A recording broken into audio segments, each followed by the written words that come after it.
Last time हमने pregnancy week by week श्रृंखला शुरू की है। उसके पहले 2 हफ्ते में हमारे शरीर में क्या-क्या चेंजेस होते हैं इसके बारे में मैंने पहले वीडियो बनाया। अगर आपने नहीं देखा है तो आप उसको चेक कीजिए। आज हम लोग इस वीडियो में प्रेगनेंसी के तीसरे वीक में हमारे शरीर में क्या-क्या चेंजेस होते हैं, साथ ही में हमारे बेबी में क्या-क्या चेंजेस होते हैं और ये टाइम पे हमको क्या केयर लेना है और साथ ही में होने वाले पापा को क्या केयर लेना है उसके बारे में हम लोग डिटेल में बात करेंगे। Hello, I am doctor Sunita Lodhaya, fertility and reproductive specialist and practising obstetric and gynaecologist since last 25 years. Pregnancy week by week इसके बारे में हम लोग बात कर रहे हैं। अभी हम लोग इस वीडियो में प्रेगनेंसी के तीसरे हफ्ते में क्या-क्या चेंजेस होते हैं इसके बारे में बात करेंगे।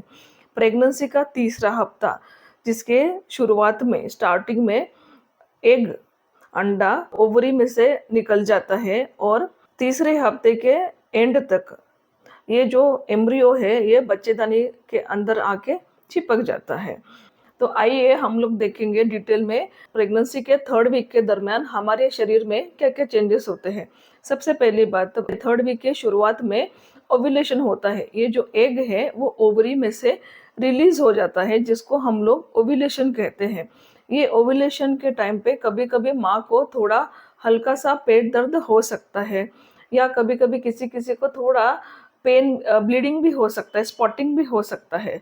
साथ ही में ये जो वजाइना में से डिस्चार्ज होता है, ये डिस्चार्ज की क्वालिटी चेंज हो जाती है आफ्टर ओव्यूलेशन। तो अभी एग हमारा ओवरी में से निकल चुका है, जिसको हम लोग ओव्यूलेशन कहते हैं। जब ये एग ओवरी में से निकलता है तभी फैलोपियन ट्यूब, जिसको एंड को फिमरिया बोलते हैं हम लोग, फिंगर जैसे स्ट्रक्चर रहते हैं, वो ये एग को कैप्चर करता है और एग को कैप्चर करके अभी उसको सकिंग प्रोसेस से ट्यूब के अंदर ले लेता है। तो ये हमारा एग अभी ट्यूब में आके बैठ जाता है। Fertility potential of the egg remains in the body only for 12 to 18 hours. इसका मतलब ये जो एग है जो अभी फैलोपियन ट्यूब में बैठा है, उसके अंदर फर्टिलिटी पोटेंशियल, उसको प्रेगनेंसी करने की कैपेसिटी सिर्फ 12 से 18 घंटा तक रहती है। ये टाइम के अंदर अगर ये एग को स्पर्म मिलता है तो ही प्रेगनेंसी होती है। इसके बाद में ये एग का डेथ हो जाता है। तो इसलिए अगर प्रेगनेंसी चाहते हैं तो ये टाइम पे इंटरकोर्स होना बहुत इम्पोर्टेंट है। अभी ये एग फैलोपियन ट्यूब में स्पर्म के लिए वेट करता है। ड्यूरिंग दिस टाइम अगर हस्बैंड वाइफ का इंटरकोर्स होता है, तब इंटरकोर्स के बाद में सीमेन वजाइना में डिपॉजिट हो जाता है। डिपोजिशन के बाद में स्पर्म्स ऊपर की तरफ सर्विस के थ्रू यूट्रस की तरफ चलना चालू कर देते हैं और ये सर्विस को बाईपास करके आगे की तरफ यूट्रस की तरफ जाके फैलोपियन के ट्यूब की तरफ मूवमेंट करना चालू कर देते हैं। ये होने के बाद में सैकड़ों स्पर्म्स एग तक पहुंचते हैं और एग को कवर कर लेते हैं। एग के सराउंडिंग में आके सैकड़ों स्पर्म्स उसको कवर करते हैं, लेकिन एक ही स्पर्म एग को पेनिट्रेट करके अंदर जा सकता है।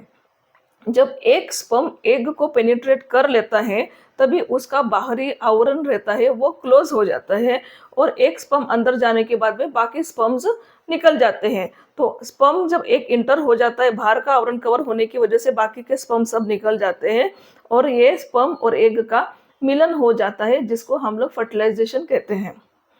अभी फर्टिलाइजेशन होने के बाद में ये एम्ब्रियो बन जाता है। फर्टिलाइजेशन के बाद में ये एम्ब्रियो इट स्टार्ट्स डिवाइडिंग, उसका विभाजन होना चालू हो जाता है। ये सब प्रोसेस फैलोपियन ट्यूब में ही होती है। फर्टिलाइजेशन फैलोपियन ट्यूब में ही होता है और ये जो एम्ब्रियो बनेगा, ये एम्ब्रियो का डिवीजन फैलोपियन ट्यूब में ही शुरू होता है।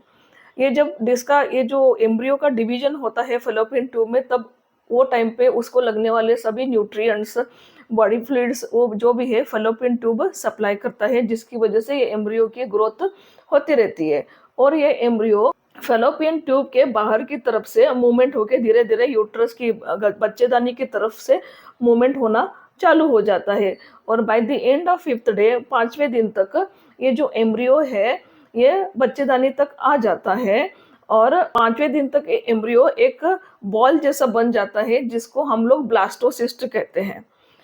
और ये जब फैलोपियन ट्यूब में ट्रैवल करते हुए बच्चेदानी के अंदर आता है तो उसको आके चिपक जाता है। बच्चेदानी के अंदर तब तक एक गद्दी जैसा लेयर ऑलरेडी रेडी रहता है जिसको हम लोग एंडोमेट्रियम कहते हैं। So which is conducive for the pregnancy. तो जब ब्लास्टोसिस्ट मतलब ये जो एम्ब्रियो है फेलोपियन ट्यूब के बाहर के रिश्ते से अंदर आते हुए जब यूट्रस में आता है, बच्चेदानी के अंदर आता है, तब एंडोमेट्रियम में आके चिपक जाता है। आगे का ब्लड सप्लाई एम्ब्रियो को थ्रू एंडोमेट्रियम ही होता है। ह्यूमन बॉडी में टोटल 46 क्रोमोसोम्स रहता है, मतलब 23 pairs of chromosome each cell में रहते हैं। इसके 23 पेयर्स में से 22 को हम लोग 22 पेयर्स ऑफ ऑटोसोम्स कहते हैं और एक पेयर को सेक्स क्रोमोसोम कहते हैं। हर पेयर में से एक क्रोमोसोम मदर से आता है और एक क्रोमोसोम फादर से आता है और ऐसे 23 पेयर्स हर ह्यूमन बीइंग में रहते हैं। जब अगर एक्स कैरिंग स्पर्म अगर एग से फर्टिलाइज होता है तो हमको बिटिया पैदा होती है, और अगर वाई कैरिंग स्पर्म अगर एग से फर्टिलाइजेशन होता है तो बेटा पैदा होता है। तो बेबी का सेक्स क्या रहने वाला है ये 3rd वीक में ही डिसाइड हो जाता है। तो बेबी का सेक्स कौन सा स्पर्म फर्टिलाइज होता है उसके ऊपर डिपेंड होता है। बच्चा का सेक्स माँ के ऊपर बिल्कुल भी डिपेंडेंट नहीं होता है। तो 3rd वीक में बच्चा का सेक्स क्या रहने वाला है, उसकी आंखों का कलर क्या रहने वाला है, उसके बालों का कलर क्या रहने वाला है, उसके जेनेटिक फीचर सब डिसाइड हो जाते हैं। अभी आगे हम लोग बेबी में 3rd वीक के टाइम पे बेबी में क्या क्या चेंजेस होते हैं उसके बारे में हम लोग डिटेल में अगले वीडियो में पार्ट 2 में बात करेंगे। ऐसे ही हम लोग प्रेगनेंसी, डिलीवरी, इनफर्टिलिटी और gynaec related videos regularly upload करते रहेंगे। आप उनको ज़रूर देखिए। आपको अच्छा लगा तो लाइक, शेयर, सब्सक्राइब कीजिए। Thank you.